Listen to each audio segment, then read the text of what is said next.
प्रश्नकाल को विपक्ष के द्वारा चलने नहीं दिया गया। समूचा विपक्ष और विशेषकर कांग्रेस पार्टी के इस प्रयास की मैं घोर निंदा करता हूं। अरुणाचल में 8 की देर रात और 9 की सुबह घटी घटनाओं का हवाला देते हुए विपक्ष ने बहुमूल्य प्रश्नकाल को स्थगित करवा दिया। इसका कोई औचित्य इसलिए नहीं था कि पार्लियामेंट्री अफेयर्स मिनिस्टर ने स्पष्टता से कह दिया था कि 12 बजे इस देश के रक्षा मंत्री श्री राजनाथ सिंह जी इस विषय पर सदन के सामने अपना बयान रखेंगे। जब बयान रखने की बात कर ही दी तो इसका कोई औचित्य नहीं था। मुझे भी थोड़ा आश्चर्य लगा। फिर मैंने प्रश्नकाल के सूची को देखा तो 5 नंबर का प्रश्न देखकर मैं इनकी चिंता समझ गया। 5 नंबर के प्रश्न है राजीव गांधी फाउंडेशन के FCRA रजिस्ट्रेशन को रद्द करने के बारे में। अब उन्हीं के कांग्रेस के ही सदस्य के द्वारा ये प्रश्न पूछा गया और जवाब में बहुत स्पष्ट था। अगर मौका देते तो मैं सदन के पटल पर भी बताता कि राजीव गांधी फाउंडेशन को 2005-6 और 2006-07 के वित्तीय वर्षाल में चीनी दूतावास से 1,35,00,000 रुपए का अनुदान प्राप्त हुआ था। चूंकि FCRA के कानून और उसकी मर्यादाओं के अनुरूप नहीं था तो नोटिस देकर पूर्णतया कानूनी प्रक्रिया का अनुपालना करते हुए गृह मंत्रालय ने इसका रजिस्ट्रेशन रद्द किया। फाउंडेशन ने अपना रजिस्ट्रेशन सामाजिक कार्यों के लिए करवाया है और ये जो राशि चीनी दूतावास से मिली इसका उपयोग भारत चीन संबंधों के विकास पर शोध करने के लिए ये पैसा दिया गया। अब मैं कांग्रेस पार्टी को पूछना चाहता हूं कि इन्होंने शोध तो जरूर किया होगा। क्या उनकी शोध में 1962 में जो हजारों हेक्टेयर भूमि भारत की चीन ने हड़प ली वो शामिल था क्या? और शोध इस पर किया तो रिपोर्ट क्या आई है? नेहरू जी के प्रेम के कारण सुरक्षा परिषद में भारत की स्थायी सदस्यता बलि चढ़ गई।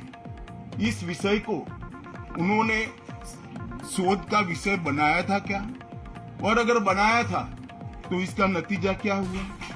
जिस वक्त गलवान के अंदर हमारे सेना के वीर जवान चीनियों से भिड़ रहे थे उस वक्त चीनी दूतावास को अधिकारियों को कौन रात्रि भोज दे रहा था? वो उनकी शोध का विषय था क्या? अगर था तो उसका नतीजा क्या हुआ? जब उनकी सरकार थी तो 2006 में भारत में चीन के दूतावास ने पूरे अरुणाचल और पूरे नेफा पर दावा कर दिया। वो उनकी शोध का विषय था क्या? अगर शोध हुई तो उसका नतीजा क्या हुआ? 25 मई 2007 को चीन ने कांग्रेस के ही मुख्यमंत्री दोरजी खंडू को वीजा देने से इनकार कर दिया क्योंकि ये तो हमारा ही हिस्सा है अरुणाचल। ये भी शोध किया गया क्या? 13 अक्टूबर 2009 को मनमोहन सिंह की अरुणाचल यात्रा पर चीन ने आपत्ति जताई, वो आपने जांच किया है क्या? और 2010 में चीन ने जम्मू कश्मीर के लोगों को ट्रिपल वीजा जारी करने की प्रथा शुरू की, ये भी क्या आपका शोध का विषय था? 2011 में कांग्रेस सरकार ने चीन की धमकी के बाद हमारे रोड और वाइटल बॉर्डर इंफ्रास्ट्रक्चर्स का निर्माण डैम चौक में रोक दिया।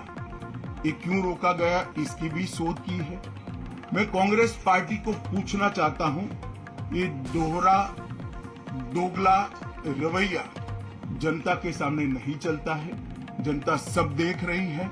आपके परिवार द्वारा चलाया गया फाउंडेशन, उसका FCRA रजिस्ट्रेशन चीन की दूतावास से मिले हुए अनुदान से समाप्त हुआ है।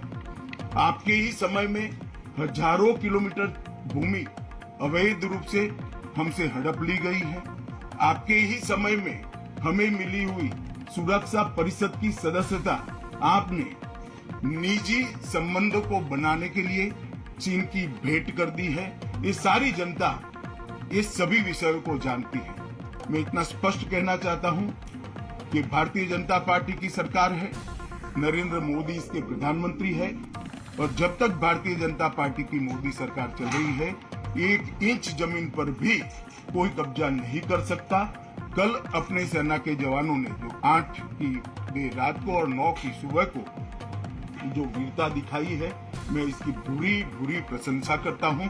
इन्होंने घुसे हुए सभी लोगों को कुछ ही घंटों में वापस खदेड़ दिया और हमारी भूमि का रक्षण किया है। हाँ, राजीव गांधी फाउंडेशन के FCRA लाइसेंस रद्द होने का एक दूसरा भी कारण था।